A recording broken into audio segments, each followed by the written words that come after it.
പ്രണയസഖി ഭാഗം 6. എങ്കിലും നമുക്കൊരു മാച്ച് നോക്കാം. അത് പറഞ്ഞ് ഇരുവരും ക്ലബിലേക്ക് നടന്നു. എല്ലാവരും ഒരുമിച്ചിരുന്ന് ക്യാരംസ് കളിക്കുമ്പോഴും ശിവയെക്കുറിച്ച് എന്തൊക്കെയോ പരസ്പരം എല്ലാവരും മുറുമുറുക്കുന്നുണ്ടായിരുന്നു. ശിവ അതൊക്കെ കേൾക്കുന്നുണ്ടെങ്കിലും അത് മൈൻഡ് ചെയ്യാൻ പോയില്ല. എല്ലാവർക്കും ശിവയുടെ കല്യാണം കഴിഞ്ഞെന്നറിയാം. എങ്കിലും ആരും അവനോട് അതിനെക്കുറിച്ച് നേരിട്ട് ചോദിക്കാൻ മുതിരില്ല. കാരണം ശിവയ്ക്കധികം ആരുമായിട്ടും ഇടപഴകാത്തൊരു തരം സ്വഭാവമാണ്. എപ്പോഴാണ് അവൻ എങ്ങനെയാണ് സംസാരിക്കുക, പ്രവർത്തിക്കുക എന്നൊന്നും നമുക്ക് പ്രെഡിക്റ്റ് ചെയ്യാൻ പറ്റുന്നതല്ല. കല്യാണത്തിനും ശിവ ആരെയും ക്ഷണിച്ചിരുന്നില്ല. ആകെ ഉണ്ടായിരുന്നത് മിഥുൻ മാത്രമാണ്. കുറച്ചു നേരം കഴിഞ്ഞതും എല്ലാവരുടെയും ശ്രദ്ധ കളിയിലേക്കായി.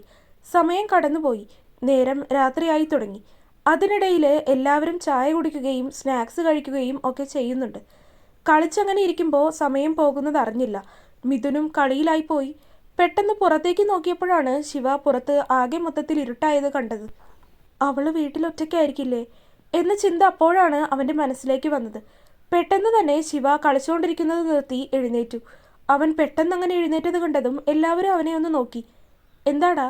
മിഥുൻ ചോദിച്ചു. ഞാൻ വീട്ടിൽ പോവാ എന്ന് പറഞ്ഞ് അവൻ വേഗം തന്നെ ഇറങ്ങി. അവൻ ഇറങ്ങിയതും പുറകിൽ നിന്ന് ആരൊക്കെയോ കളിയാക്കി ചിരിച്ചുവെങ്കിലും അവൻ അതൊന്നും കൂട്ടാക്കിയില്ല. മിഥുനും അവൻ്റെ കൂടെ പുറത്തേക്കിറങ്ങി. നീ എന്താ നേരത്തെ പോകുന്നത്? പോകാനുള്ള സമയം ആയില്ലല്ലോ നിനക്ക്. വർണ്ണ വീട്ടിൽ തനിച്ചായതുകൊണ്ടാണ് അവൻ പോകുന്നതെന്നറിയാമെങ്കിലും അവൻ ശിവയോട് ചോദിച്ചു. മിഥുൻ്റെ ചോദ്യം കേട്ടതും ശിവ അവനെ ഒന്ന് ഇരുത്തി നോക്കി. അവൻ വേഗം വണ്ടി സ്റ്റാർട്ടാക്കി.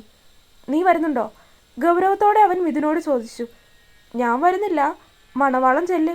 മിഥുൻ പറഞ്ഞതും ശിവ അവനെ ഒന്ന് കൽപ്പിച്ചു നോക്കിക്കൊണ്ട് വണ്ടി മുന്നോട്ടെടുത്തു. അവൻ പോകുമ്പോൾ മിഥുൻ്റെ ചുണ്ടിൽ പുഞ്ചിരി തന്നെയായിരുന്നു വിരിഞ്ഞത്. അവൻ്റെ വണ്ടി വീടിൻ്റെ ഗേറ്റ് കടന്ന് അകത്തേക്ക് കയറി. ഇരുട്ടായി എങ്കിലും വീടിൻ്റെ അകത്തോ പുറത്തോ ലൈറ്റ് ഇട്ടിട്ടില്ല.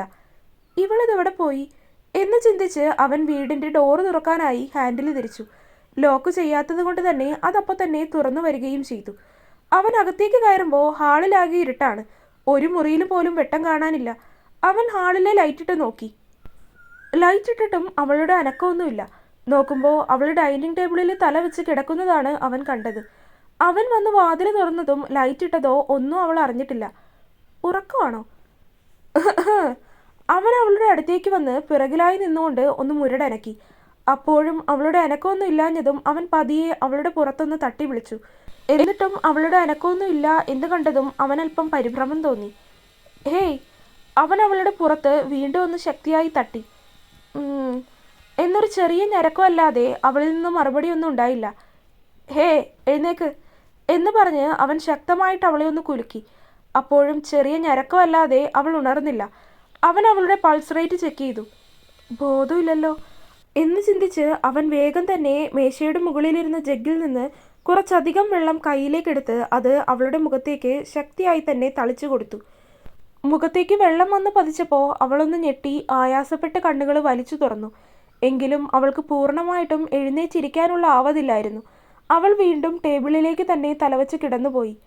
ഹേയ്, എന്തുപറ്റി? Are you okay? അവൻ അവളുടെ കവിളിൽ ഒന്ന് തട്ടിക്കൊണ്ട് വീണ്ടും വിളിച്ചു ചോദിച്ചു. കുഴപ്പമില്ല, അവൾ പതിഞ്ഞ ശബ്ദത്തിൽ മറുപടി പറഞ്ഞു. എഴുന്നേക്ക്, അവൻ അവളോട് പറഞ്ഞു. എഴുന്നേറ്റിരിക്കാനുള്ള ആവതില്ല എങ്കിലും അവൾ ഒരു കണക്കിന് എഴുന്നേറ്റിരുന്നു. ടേബിൾ മേലിരിക്കുന്ന ജഗ്ഗിൽ നിന്നും ഒരു ഗ്ലാസ്സിലേക്ക് വെള്ളം പകർത്തി അവനത് അവൾക്ക് കൊടുത്തു. അവളത് വാങ്ങി കുടിച്ചു. അല്പം വെള്ളം കുടിച്ചു കഴിഞ്ഞതും അവൾക്കൊരു ഉണർവ് കിട്ടി. ഇന്ന് നീ എന്തെങ്കിലും കഴിച്ചോ? അവളൊന്ന് ഓക്കെ ആയി എന്ന് കണ്ടതും അവൻ ദേഷ്യത്തോടെ ചോദിച്ചു. അവൾ അവനെ നോക്കിയില്ല. തല താഴ്ത്തിയിരുന്നു. നിന്നോടാണ് ഞാൻ ചോദിച്ചത്, നീ ഇന്ന് ഭക്ഷണം കഴിച്ചോന്ന്. അവൻ വീണ്ടും അവളോട് കനപ്പിച്ച് ചോദിച്ചു. അവനോട് മറുപടി പറയാൻ പറ്റാത്ത വിധം അവളിൽ ഭയം ഉരുണ്ടുകൂടി. നിനക്കെന്താ സംസാരിക്കാൻ പറ്റില്ലേ? ചോദിച്ചത് കേട്ടില്ലെന്നുണ്ടോ? വീണ്ടും അവൻ്റെ ദേഷ്യത്തോടെയുള്ള ശബ്ദം. കേട്ടു. ഒരു കണക്കിന് അവൾ പറഞ്ഞൊപ്പിച്ചു. എങ്കിലും പറയ്, നീ ഭക്ഷണം കഴിച്ചോ ഇന്ന്? ദേഷ്യം അടക്കി പിടിച്ചുകൊണ്ട് അവൻ വീണ്ടും ചോദിച്ചു. ഇല്ല, വിറയലോടെ അവൾ പറഞ്ഞു. അവളിൽ ഭയം വന്ന് നിറഞ്ഞിരുന്നു. എന്തുകൊണ്ട് കഴിച്ചില്ല? അവൻ്റെ അടുത്ത ചോദ്യം അവളെ തേടിയെത്തി. അത് എനിക്ക്... അവൾക്ക് എന്തുത്തരം കൊടുക്കണം എന്ന് നിശ്ചയമില്ലായിരുന്നു. എൻ്റെ ദേവി, എന്തു പറയും ഞാൻ ഇയാളോട്? അവളുടെ മനസ്സ് ഭയത്താൽ ഉഴറി. പറയടി! അത് പറഞ്ഞ് അവൻ ഡൈനിങ് ടേബിളിൽ ആഞ്ഞടിച്ചു. ആ ശബ്ദം കേട്ട് അവൾ ഞെട്ടിക്കൊണ്ട് വേഗം കസേരയിൽ നിന്ന് എഴുന്നേറ്റു.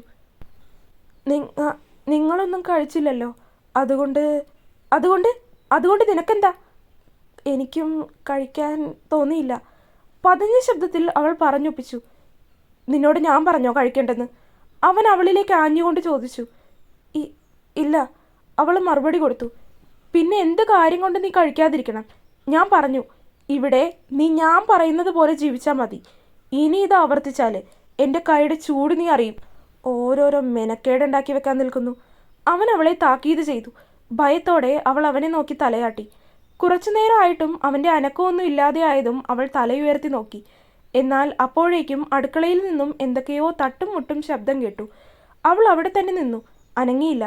അല്പനേരം കഴിഞ്ഞതും ഒരു പാത്രത്തിൽ ചോറുമായിട്ട് നടന്നു വരുന്ന അവനെയാണ് അവൾ കണ്ടത്. പാത്രത്തിൽ നോക്കുമ്പോൾ പാത്രത്തിൽ കൊള്ളാവുന്നതിൻ്റെ അളവിലും കൂടുതൽ ചോറ് അതിലുണ്ട്. എൻ്റെ ദേവി, ഇത് 10 ആൾക്ക് കഴിക്കാനുള്ള അത്ര ഭക്ഷണം ഉണ്ടല്ലോ. ഇതിനെ എന്നോട് ഒറ്റയ്ക്ക് കഴിക്കാൻ പറയുമോ? അവൾ ചിന്തിച്ചു പോയി. അപ്പോഴേക്കും അവൻ അവളുടെ അടുത്തേക്ക് എത്തിയിരുന്നു. ഇരിക്ക്. കസേരയിലേക്ക് കൈ കാണിച്ച് അവൻ അവളോട് പറഞ്ഞു. മറുത്തൊന്നും പറയാതെ തന്നെ അവൾ കസേരയിലേക്കിരുന്നു. കഴിക്ക്.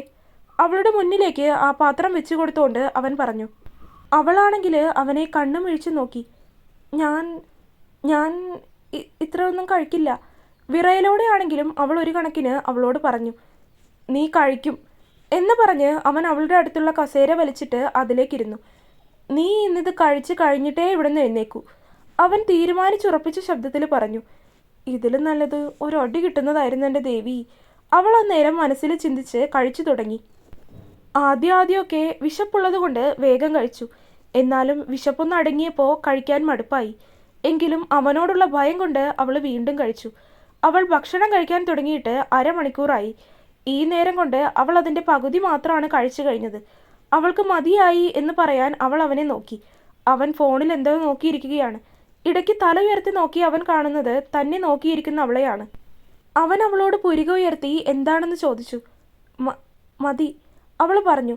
അവനത് കേട്ടിട്ടും കേൾക്കാത്ത ഭാവത്തിൽ അവിടെ ഇരുന്നിരുന്ന ജഗ്ഗിൽ നിന്ന് ഗ്ലാസ്സിലേക്ക് വെള്ളം പകർത്തി അത് അവൾക്ക് നേരെ നീട്ടി. അവൾ ഗ്ലാസ്സിലേക്കും അവനെയും മാറി മാറി നോക്കി. കുടിക്ക്, ഗ്ലാസ്സിലേക്ക് കാണിച്ചുകൊണ്ട് അവൻ അവളോട് പറഞ്ഞു. അവൻ്റെ കയ്യിൽ നിന്ന് ഗ്ലാസ് വാങ്ങി അവൾ 2 ഇറക്ക് വെള്ളം അതിൽ നിന്ന് കുടിച്ചു. വെള്ളം കുടിച്ചില്ലേ? ഇനി ബാക്കി കൂടി കഴിച്ചു കഴിഞ്ഞിട്ട് എഴുന്നേറ്റാൽ മതി. വെള്ളം കുടിച്ച് എഴുന്നേൽക്കാൻ നിന്നിരുന്ന അവളെ അപ്പാടെ തകർത്തുകൊണ്ട് അവൻ വീണ്ടും പറഞ്ഞു. അവൾ അവനെ ദയനീയ ഭാവത്തിലൊന്ന് നോക്കി. എന്നാൽ അവൻ അവളെ നോക്കാതെ ഫോണിലേക്ക് തന്നെ തിരികെ നോക്കിയിരുന്നു. അവനോട് ഇനിയും പറഞ്ഞിട്ട് കാര്യമില്ല എന്ന് മനസ്സിലായതും അവൾ വീണ്ടും കഴിപ്പ് തുടർന്നു. ഏകദേശം 1.25 മണിക്കൂർ കൊണ്ട് അവൻ കൊണ്ടുവന്ന ഭക്ഷണം മുഴുവൻ കഴിച്ചു തീർത്തു. അത് കഴിച്ചു കഴിഞ്ഞിട്ടാണെങ്കിൽ അവൾക്ക് ഒന്ന് നടക്കാൻ പോലും പറ്റുന്നില്ലായിരുന്നു. വയറൊക്കെ നിറഞ്ഞ് ഇപ്പോൾ പൊട്ടിപ്പോകും എന്ന് പോലും തോന്നിപ്പോയി അവൾക്ക്. ഫോണിൽ നിന്ന് തലയുയർത്തി നോക്കി അവൻ കാണുന്നത് ഭക്ഷണമൊക്കെ കഴിച്ചു കഴിഞ്ഞിരിക്കുന്ന അവളെയാണ്. അവൻ കസേരയിൽ നിന്ന് എഴുന്നേറ്റു. ഇനി ഇങ്ങനെ വല്ലതും ഉണ്ടായാൽ ശിക്ഷ ഇതിലും വലുതായിരിക്കും. എൻ്റെ കാര്യം നീ അന്വേഷിക്കണ്ട, നീ നിൻ്റെ കാര്യം നോക്കി ജീവിക്കാൻ നോക്ക് എന്ന് പറഞ്ഞ് അവളെ ഒന്നും നോക്കാതെ അവൻ എഴുന്നേറ്റ് പോയി. അവളാണെങ്കിൽ ഒരു നിമിഷം അവനെ തന്നെ നോക്കി നിന്ന് പോയി. എത്രയൊക്കെ പറഞ്ഞാലും തൻ്റെ കാര്യം നോക്കാൻ ഒരാൾ. വീട്ടിലായിരുന്നപ്പോൾ ഒരു നേരം കഴിച്ചോന്ന് പോലും ആരും അന്വേഷിക്കാറില്ല. വല്ലപ്പോഴും മുത്തശ്ശി മാത്രമാണ് എന്തേലും അന്വേഷിക്കുന്നത്. ആ നിമിഷം അവനോടൊരു മതിപ്പ് തോന്നി. എങ്കിലും അവൻ നൽകിയ ശിക്ഷയോർത്തതും അത് വീണ്ടും കെട്ടടങ്ങി. കുറച്ചു നേരം അവിടെ തന്നെ ഇരുന്നതിന് ശേഷം അവൾ എഴുന്നേറ്റ് പാത്രവുമായിട്ട് അടുക്കളയിലേക്ക് നടന്നു. അതൊക്കെ കഴുകി അടക്കി വെച്ച് വീണ്ടും അല്പനേരം കൂടി വന്ന് സോഫയിലിരുന്നു. അവൻ മുറിയിലേക്ക് കയറി വാതിലടച്ചിട്ടിരിക്കുകയാണ്. അവൾ അടഞ്ഞു കിടക്കുന്ന ആ കതകിലേക്ക് നോക്കി ഒന്ന് നെടുവീർപ്പിട്ടു. ശേഷം തല സോഫയിലേക്ക് ചാരി വെച്ചങ്ങനെ ഇരുന്നു. ഇയാളെ മനസ്സിലാക്കാൻ കഴിയുന്നില്ലല്ലോ ദേവി. ചിലപ്പോൾ തോന്നും പാവമാണെന്ന്, മറ്റു ചിലപ്പോൾ തനി രാക്ഷസനാണ്. അവളുടെ മനസ്സ് അവനിൽ തന്നെ ചുറ്റിപ്പറ്റി നിന്നു. ഇത്ര നേരമായിട്ടും ഭക്ഷണം വല്ലതും കഴിച്ചോ ആവോ? അവളുടെ മനസ്സ് വീണ്ടും അവൻ്റെ കാര്യം തന്നെ ചിന്തിച്ചുകൊണ്ടിരുന്നു. നിന്നോട് അയാളുടെ കാര്യം അന്വേഷിക്കണ്ടെന്ന് പറഞ്ഞതല്ലേ വർണ്ണ? വീണ്ടും അയാളുടെ കാര്യം നോക്കി അവസാനം നല്ലത് കിട്ടും. അവളുടെ ബുദ്ധി അവളെ ഉപദേശിച്ചു. അവളുടെ മനസ്സിൽ പല പല ചിന്തകളും നിറഞ്ഞു നിൽക്കുകയായിരുന്നു. അതിൽ കൂടുതലും അവനെക്കുറിച്ചുള്ളത് തന്നെയായിരുന്നു. മുത്തശ്ശിയൊക്കെ കണ്ടിട്ട് 2 ദിവസമാകാൻ പോകുന്നു. ഒന്ന് വിളിക്കാൻ കൂടെ കഴിയുന്നില്ലല്ലോ. അവളുടെ ചിന്തകൾ ആ വഴിക്ക് പോയി. അല്പസമയം കഴിഞ്ഞതും അവൾ സമയം നോക്കി. 10 മണിയാകാനായി.